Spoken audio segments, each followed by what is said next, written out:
certainly there's a difference of opinion as to what is the minimum requirement for preservation in Islam. Right. There are some scholars who say that all of the variants must be preserved. Okay, and they say therefore the 10 major qira'ahs that we have today, that they must be, all of the variants that the Prophet said must be within those 10.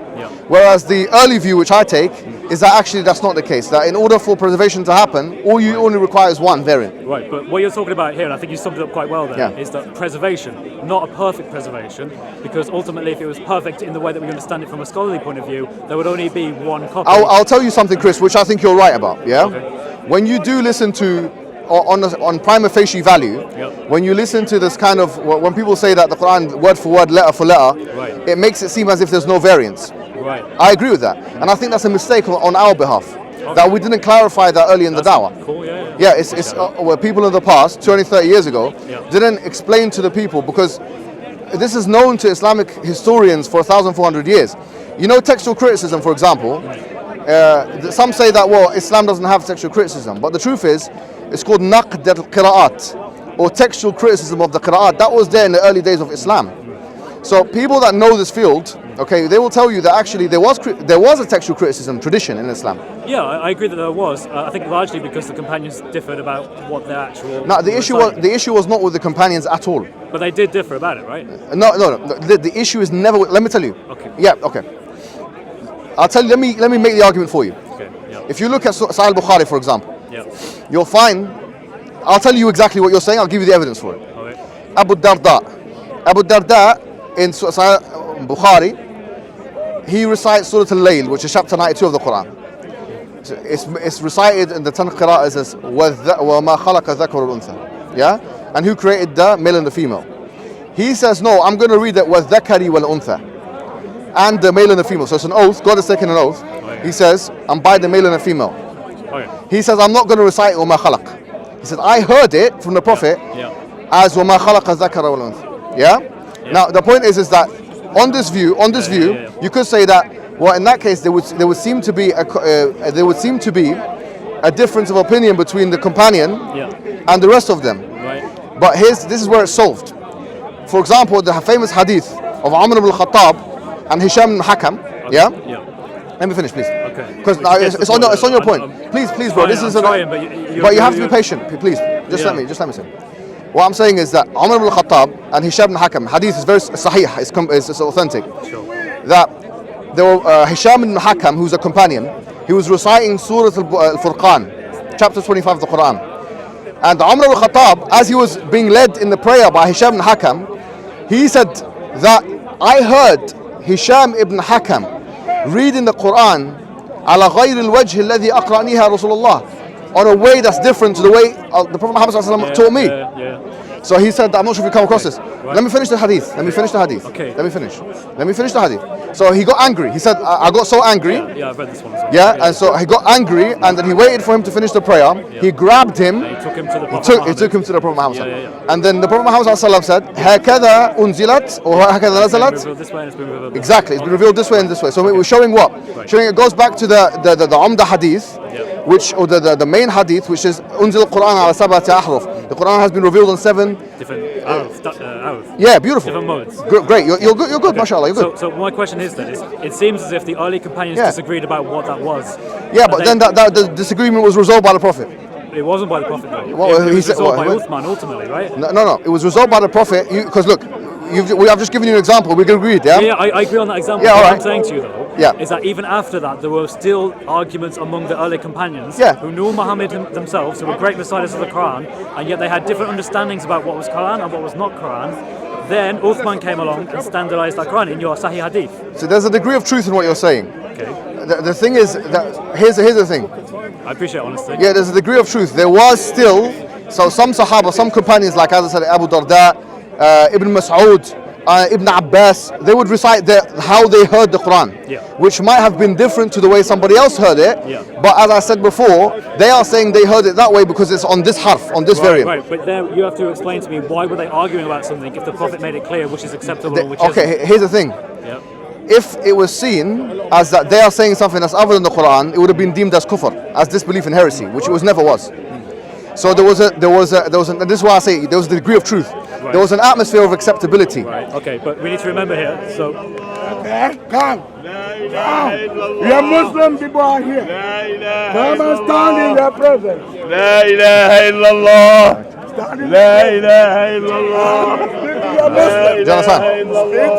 What I don't understand though is. Speak to your Muslim people. La ilaha Speak to your illallah. Muslim people. I am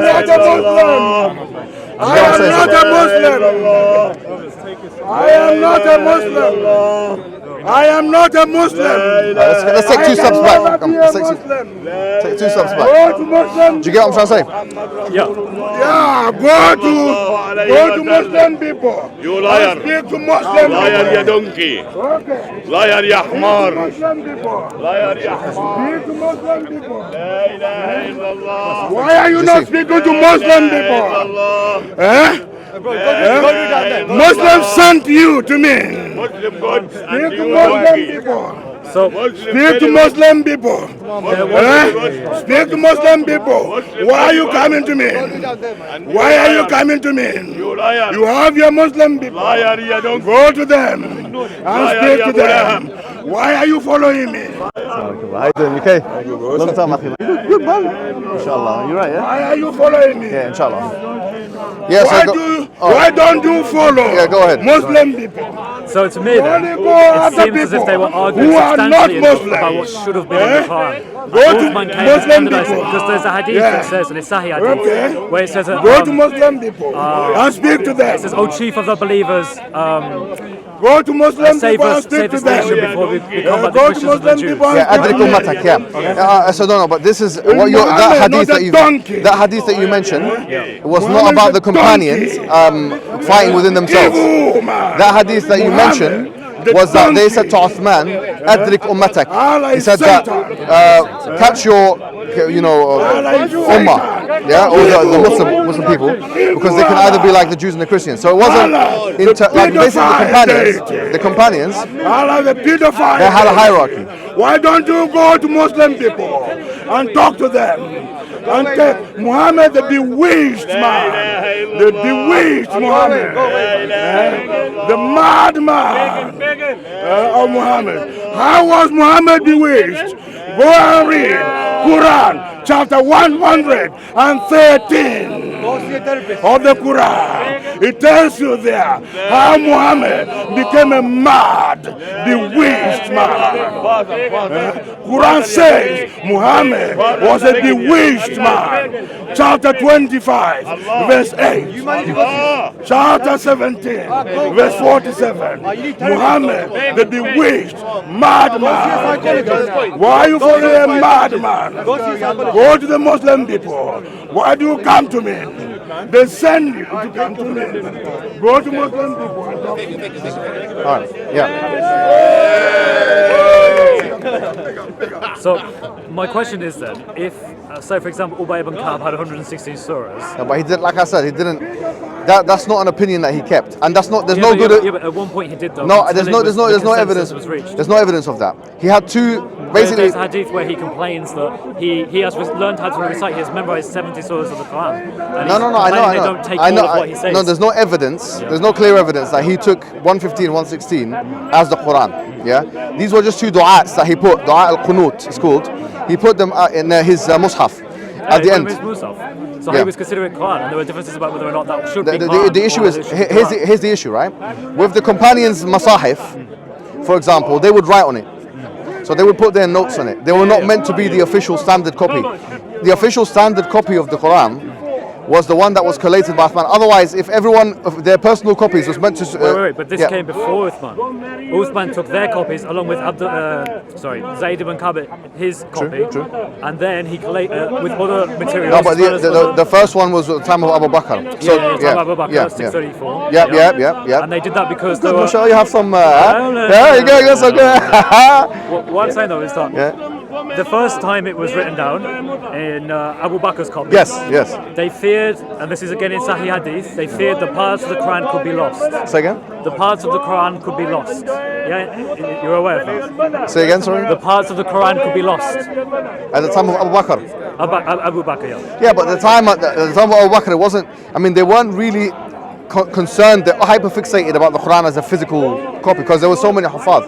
People have memorized the Quran in droves. There was a fear that that word you used. Sorry, I know what you're talking about. Yeah, I'm talking about 634. Okay. All right. So what you're talking about is that when Umar ibn al-Khattab and Abu Bakr as-Siddiq were having a conversation, and Umar was on the side, Umar the second caliph, Abu Bakr didn't want to do. He didn't want to even have a book. That's what I'm talking about, yeah, that's what you're talking about. Yeah. So Umar said no. He made those arguments. So what I'm saying is that he made it. But he also made an argument from the Quran. So the Quran calls itself kitab. Yeah. So he says, because what Abu Bakr was afraid of here was less to do with the preservation issue. It was more to do with the fact that he would do something that the Prophet Muhammad didn't do. So Abu Bakr Siddiq, in order to not do, so Umar al-Khattab had to argue textually through the Quran in order to show that actually, that it was legitimate. So he said that the word kitab is used in reference to the Quran. Right. And so therefore you can make it into a book. Right. Okay, but my understanding though is that you're right. He was talking about how. My understanding of that hadith is twofold, but the most important part is that he is saying that the memorizers of the Quran are in fear of dying in battle, and therefore parts of the Quran could be lost. We can go. Do you want me to read the hadith? No. There was that as well. But so is it not true that there's a part of, I think it might be Surah 9, it might be some other surah, where there was only one person who remembered it? No. I think there's a hadith where it says that we only got one thing from that one person. No. There was what you're maybe referring to. I don't know if you're referring to this. You can read out if you have it. But what I'm talking about, basically, at the time of Abu Bakr, when Zayd ibn Thabit was commissioned to go and basically be the head of the collate the Quran and stuff. But also he said that for each verse there had to be 2 witnesses to each verse. Okay. Sure. So for each verse there had to be 2 witnesses. Sure. So that's why there was one particular verse, because the Prophet had made a specific supplication where Zayd ibn Harith only took it from one person, but it was understood by everyone else. So basically the Quran as we have it today, you could say that the consensus of the companions on 2 occasions were on it. The first time was at the time of Abu Bakr, and the second time was at the time of Uthman. The reason why it was necessary, the reason why it's important at the time of Uthman, is because Islam had spread to different nations and stuff. And they were talking about how those further north, and Sham, and Azerbaijan and these places. They were talking about those who had their codices there, their recitations were different from what they knew. So that they said, bring them all, burn them. Bring them. Yeah, you're familiar with this. Yeah, of course. So my understanding is that because there was a process of taking Quranic materials, compiling them into Uthmanic copy in the Qurayshi dialect, and then burning all other Quranic materials, there is a clear and recorded and quite honest example of where what once was considered Quran is now not longer Quran. Which one? Which verse are you talking about? Okay, so Uthman, when he collected, what was he collecting? Was it Quranic materials? No, he wasn't collecting. At this point, it was not a matter of collecting. Okay, no, that was at the time of Abu Bakr. The time of Abu Bakr, I'm talking about Uthman now. Uthman wasn't collecting parchments and papers. Abu Bakr was, What I'm saying is, Uthman though, at this time when they were differing about it up north, there would have been codices, Ubay ibn Ka'b, Abdullah ibn Masud, that differed. He would have taken those, and he would have also taken Zayd bin Thabit, that copy as well. Are you talking about Uthman? Uthman. No, he wasn't doing any of that. All he was doing, he got Zayd bin Thabit again. Yeah, and he got others. No, he got others, of course. There was a lejna. It was called a lejna. It was a commission. He got all the different Quranic materials. He then the Quranic materials whenever there were differences, he would choose the Qurayshi dialect. Yeah. Okay, no, that's another issue. Okay, the Qurayshi dialect, yes. And then whatever else was left that was not in his copy, he burnt. Okay, you get. In a way, you're right. Quranic materials. He burnt. Yeah, that some people would have could have been some part of it. But some people. So that is enough to establish my argument. You're right. Some people. The Quran, but we understood by Muslims is not perfectly precise. No. Here's the thing.